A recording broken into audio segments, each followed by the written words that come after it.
Hvaležno pozdravljeni, dobrodošli. Avtorica Vesna Cetinski, moja današnja gostja, se sprašuje v svoji knjigi Menopavza, je to konec, pauza ali pa nov začetek. Govorili bomo o tem. Lepo pozdravljena, dobrodošla. Tvoje življenje je zelo dinamično.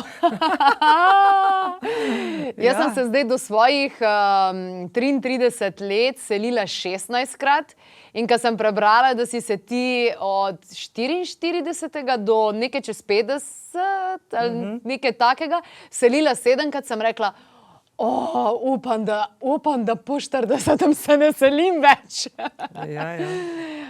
Burno življenje, zelo dinamično, ki te je mnogo naučilo in danes boš tudi z gledalkami delila 10 pravil za preživetje menopavze. Ogromno si se verjetno naučila o sebi. Kateri so tiste stvari, tista največja spoznanja o ženski kot takšni, ki ti jih noben ne pove, pa jih ne najdeš nikjer v nobeni knjigi, ker dejansko je življenje tisto, ki te nauči? Veste, menopavza ni presenečenje. To doleti vsako žensko, tako kot tudi puberteta ni presenečenje. Je pa neka novost, mislim, v moderni družbi, da te nihče na menopavzo ne pripravi. Če še včasih pred stoletjem ali pa v kakšnih bolj ruralnih okoljih bila menopavza nekaj normalnega in so si ženske med sabo povedale, imele podporno skupino, si danes pravzaprav prepuščen sam sebi in pa farmacevtskim pripravkom. Tako nekako to zgleda. In tako sem tudi jaz jemala menopavzo kot neko zdravstveno motnjo, vedela sem, kaj se dogaja, kaj se bo dogodilo, ampak to, kar se je pa dejansko dogajalo, je bilo pa daleč od tistega, kar sem jaz na stricu Google in posod prebrala. In ko je bilo to za mano, sem se usedla in napisala svojo izkušnjo, ker sem mislila, da je dobro, da ženske vedo, na kaj lahko v menopavzi, kaj lahko pričakujejo. Kaj je bilo največje presenečenje?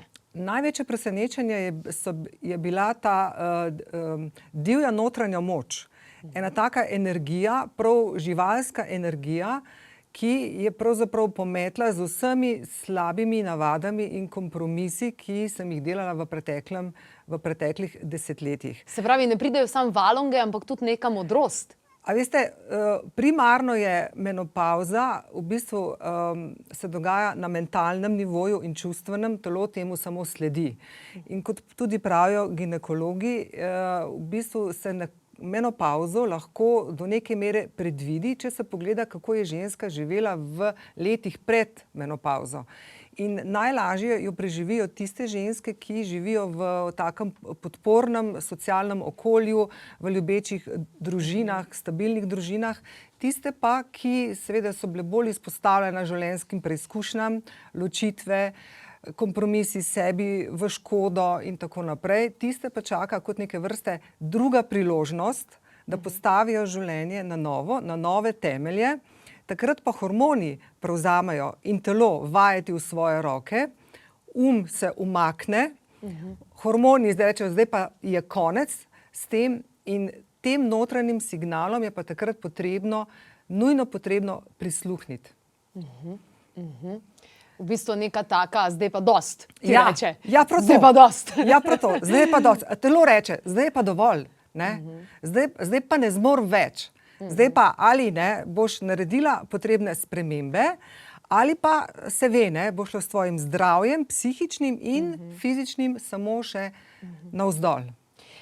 Pri tvojih nasvetih, prvi nasvet se začne ravno s tem, kaj se v resnici skriva za menopavzo. To je verjetno to, o čemer si zdaj govorila. To je to. Ja.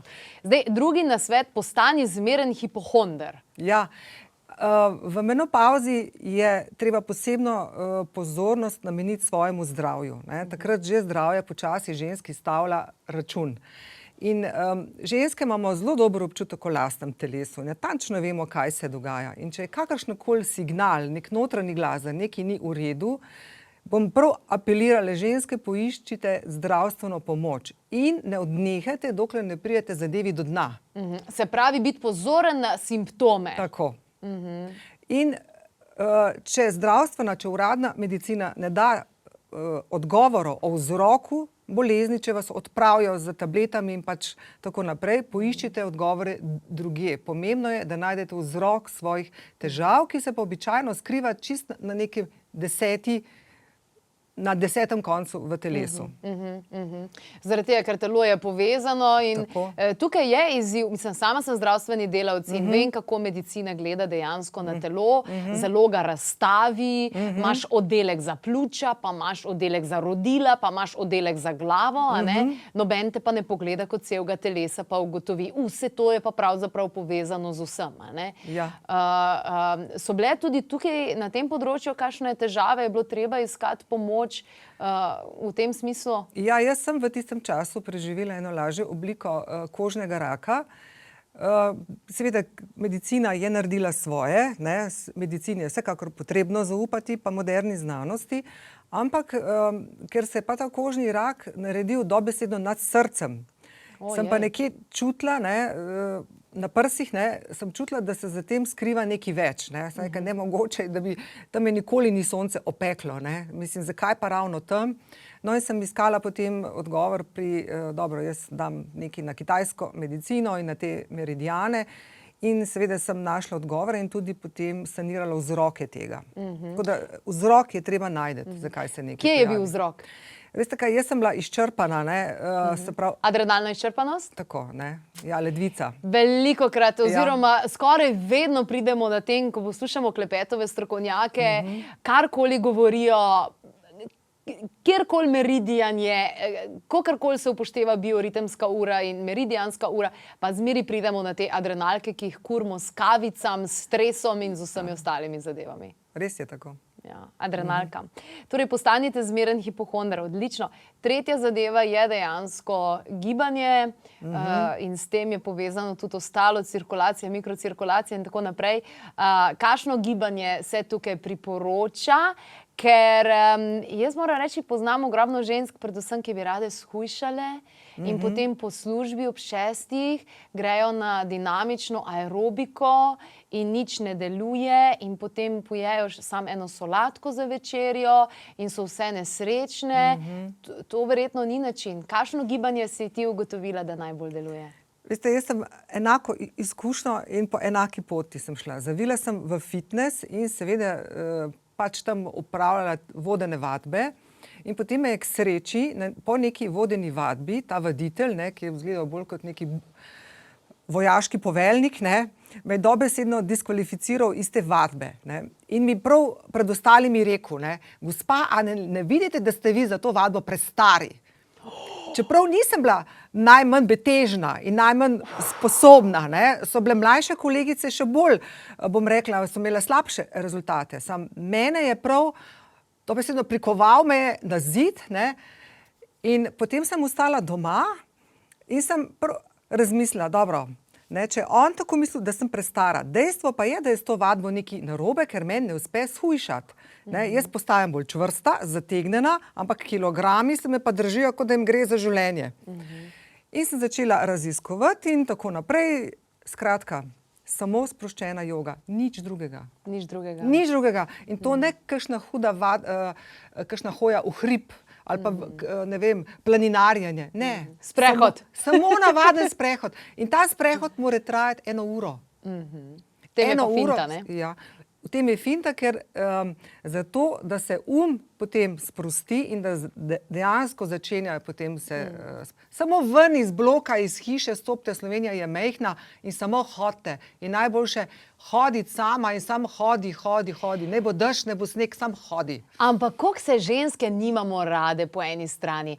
Toliko se hecamo, toliko se tam švicamo in ne vem, kaj še vse, medtem ko vse, kar bi naši hormoni rabili, je to, da gremo na en sproščen sprehod. Ja, sam to nas prosijo. Sam sprosti se. Sam sprosti se, ja. Sam sprosti se. Ne? Zaradi tega, ker ta kortizol in vse to se nabira v telesu. Ne? In če hodiš na intenzivno vadbo, samo še stopnjuješ to adrenalinsko bombo v telesu in poslabšuješ. In jaz sem še danes hvaležna tistemu voditelju, da me je to besedno odstranil. Ne? In sicer zelo brutalno, ampak lejte, sem že potrebovala. Ne, Očitno je bila rada taka prizemljitev. Ja, je bilo potrebno, verjetno. Odlično. Evo, zelo smo hvaležni, zelo smo veseli, da imamo znova priložnost, da vse ženske predvsem še enkrat opozorimo na past intenzivne vadbe v popoldanski uri. To ni pravi čas za to. Če že hribi in podobno v času vranice, to pa je v dopoldanskem času. Evo, krasna zadeva. Naslednja točka, mimo katere ne moremo, je zagotovo hrana. Kakšne ugotovitve so bile tukaj na področju hrane? Veste, pri hrani je potrebno zategniti ročno in se v bistvu vrniti tako, kot smo se prehranjevali v naši mladosti. Ne. Recimo, jaz sem se tako prehranjevala v 70-ih, 80-ih letih še. Ne. Se pravi, hrane je treba žitarice, ogljikovih hidratov, vse, kar je žitaric, zmanjšati na minimum. Ne. To je dejstvo. Ne. Hrana ne bo kvalitetna, to je celo veliko poglavje, ampak žitarice in ogljikove hidrate dobesedno treba črtati in pa ne jesti preko celega dneva. Ne. Danes mi postajamo, veste, kot medvedi pande. Ne. Ko se zbudimo, že otroku, samo da odpre oči, hrana. Ne. Čez par ur hrana. In povprečni človek danes je 10 do 12krat dnevno. Naša hrana temelji na prigrizkih. Ne. Jesti je treba tako, kot smo jedli, kot so jedli naši starši, stari starši, 2 do 3 obroka na dan, kvalitetna in to je to. In to je to. In to je to. In to je to. Ena od načinov, kako je tudi tebi uspelo uravnovesiti, zbalansirati težo, ker so se pojavili dodatni kilogrami v času menopavze, ne? Vsekakor, vsekakor. Koliko jih je bilo? 15. 15 plusa? Ja, 15 plusa. Začne se že v predmenopauzi, tam počasi po 45. letu. Počasi na bok, ok, pa si še malo seksi, pa je to še lepo, ne. Proti 50 si pa že tako kot krof, ne. Že kar tako, karkoli poješ, to kar tako vzhajaš, ne. In nič več ne deluje. Stradaš, ne deluje. Ješ zdravo, 5 obrokov, ne deluje. Ne. Šejki ne delujejo, nič več ne deluje. To pa deluje. Ne? To pa deluje. Ja. Torej, manjkrat, takrat kvalitetno, malo ročne, verjetno intermitentno, se pravi, za vzpostavitev tudi učinka autofagije in tako naprej to deluje. Ja, vse to, kar ste omenili. Odlično. Ja. O tem smo imeli prav posebne goste, o tem najdete veliko tudi v brezplačnih priročnikih na strani klepetobkavi.si, pa še celo en izziv imamo za vas, 30 dni brez cukra. Poglejte. Naslednja točka, 5. točka, življenje brez televizije in obredi radosti. Veliko je žensk, ki nimajo cajta, ampak spremljajo pa vse one nadaljevanke, pa one reality šove, ki se poročijo, pa potem se kregajo. Ja, vse to je zdaj, to ostane potem ženski po 50. letu v današnji moderni družbi, ko družina razpada. In ženske pravzaprav so postavljene pred izzive prvič v zgodovini. Ne? Imajo denar, imajo čas, lahko bi počele karkoli, vendar enostavno nekako se ne znajdejo, kaj v vsem tem, kaj ne počnejo za svojim življenjem. Ne? In v življenju je potrebno vdahniti nov smisel. Rodna doba se zaključuje in pred nami je pravzaprav slaba polovica življenja. In te polovici je potrebno dati vsebino. Zato pa, da se poglobimo o tem, je pa treba se ustaviti, biti malo v tišini, razmisliti o svojem življenju in potem živeti življenje z smislom. V nasprotnem, ne, si pred televizorjem, nadaljevanke, hrana, ne, shopping, doma, televizor, kavica s prijatelji in to je to. Ne. Vendar je to velika, velika škoda. Ženske moramo sprejeti izzive, ki nam jih postavlja moderna družba in enostavno iti s tokom naprej. Vesna, ne znam ti povedati, kolikokrat se je že zgodilo, mi organiziramo vikende za dušo. Ponavadi nekje na morju ali pa v hribih, nima veze. Velikokrat se zgodi, da ženske 50 plus pridejo tja in povedo, jaz sem se danes sama pripeljala sem in to je prvikrat v zadnjih 30 letih mojega življenja, da sem nekam šla zase in da sem sama prišla. Ker vidim velikokrat ali pa rečejo, evo, zdaj sem se pa upokojila, zdaj pa sem si nalila čistega vina, imam opcijo, da grem nekaj dol, oziroma imam opcijo, da se začnem ukvarjati s sabo. Ja, smisel, ne? Smisel je lahko karkoli.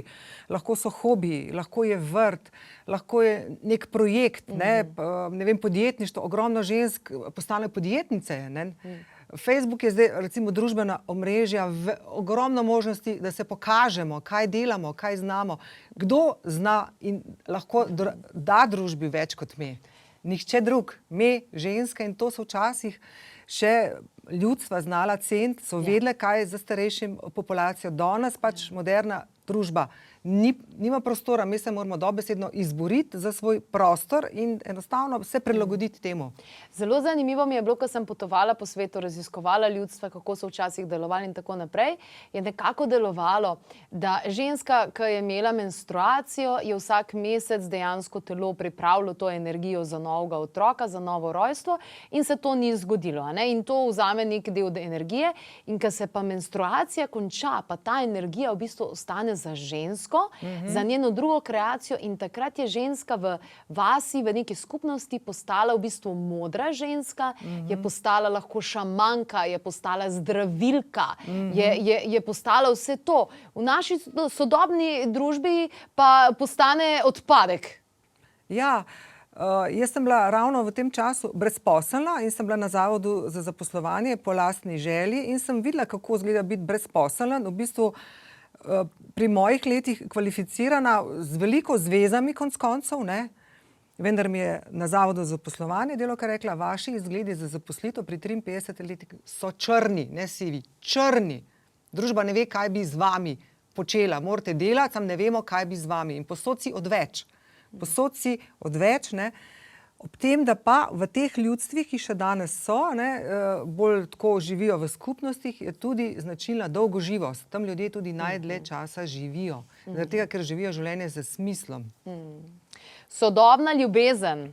Ja, Kaj, to govorimo o malo drugačni obliki, kakor da ženska za deca skrbi cel, ne? To je namenjeno predvsem tistim, ki ostanejo same, ne, v tem, tako kot sem bila tudi sama jaz, in so izzivi, ki jih pač te moderne tehnologije zdaj prinašajo. In moram reči, zdaj bomo govorili iz ženskega zornega kota, ne. Moram reči, da so se moški odlično prilagodili temu. In jaz v tej knjigi opozarjam na neke signale, ne, ki jih morajo ženske kar upoštevati, ker mi smo še po starem vzgojene. A to govorimo Facebook, Tinder pa te zadeve? Tako, ne, razne spletne klepetalnice. Moški so pa tudi vezani, ne, tudi vezani so zelo upleteni, ne, poročeni, ne. Se dobesedno združujejo zveze z nekaj 10 ženskami lahko hkrati. In v bistvu so nekaj časa z eno. V glavnem je vse to online, ne? In vzdržujejo neke kontakte, mogoče so z nekatero intimni neko obdobje, pa jo dajemo na stranski tir, pa z drugo, ne? In tukaj v knjigi opisujem vse pasti, na katere morajo ženske paziti in se ne odrekati svojim vrednotam, to se pravi tisto, ne? In če zaznajo, da nekaj ni v redu, običajno ni v redu, ne? A si se upekla? Oh, Marija, nekajkrat, ne?